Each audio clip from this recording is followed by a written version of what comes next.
So what's up mga kagala, magandang araw. Ito na po ang healthy na ulam para sa mga bata at matatanda. Kaya samahan nyo ako magluto niyang chop suey. Tara!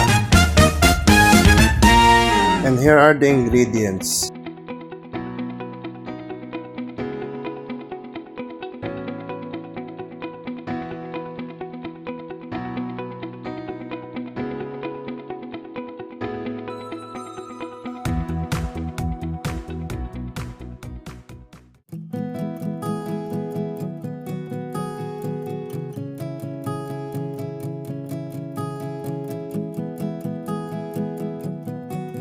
So bali dito mga kagala, ipinirito ko muna yung squid balls.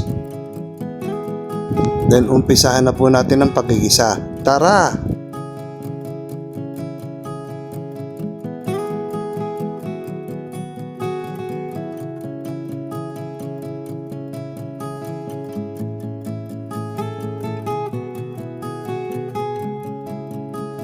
Bali naglagay lang po ko ng 4 na basong tubig dyan from Amazon River.